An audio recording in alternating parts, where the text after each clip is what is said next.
Hi, this is Senator Justin Reedy coming to you from Annapolis on Good Friday. I want to wish you and your family a really happy and restful Easter weekend. Easter is a very meaningful time for myself and for hundreds of millions of Christians all around the world, and I do hope you and your family have a great time and a restful time this weekend. This past week was a very eventful week in the General Assembly session.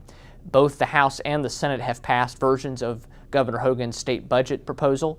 They're very similar, the versions they've passed. They will have to meet together, the House and Senate will have to meet together to reconcile some of the differences.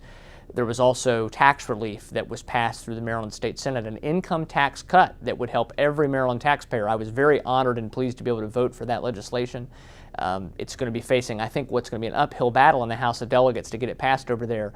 But just the idea of tax relief in Maryland, broad-based income tax relief, would have been unthinkable a couple of years ago. And it shows you the dramatic shift that's taken place with Governor Hogan coming in with a pro-family, pro-business mindset versus the old establishment way of trying to grab every dollar that we can find from people's pockets to fund runaway spending at state government.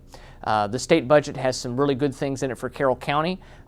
No budget is perfect. Obviously, anytime you have a state budget that's a little over $40 billion, you're going to have things in it that are good and bad. But generally speaking, what the budget does is it keeps spending very constrained, under control, but it does fund key priorities like public education, help for those with disabilities, and community colleges. Things that we think are an appropriate role for state government. There's also transportation funding that goes directly to help the expansion of Route 32 in Howard and Carroll counties, which is an important transportation route for those of us in Carroll County to get that expanded over time. Back to tax relief for a moment. Our hope is that we can see broad-based income tax and fee relief passed this year. It's so important. I'm looking forward to working with my colleagues in the House to try to get that accomplished. Next week, what we anticipate in the Senate, there are a number of bills that seek to grab power away from the governor, the executive branch. There's been sort of a pattern this session. We've been able to work on some issues together across party lines, but there's been several bills that the aim has been to try to take away power from the governor or crack down on things in his administration that have always gone on, but that the Democrats don't like now that there's a Republican governor.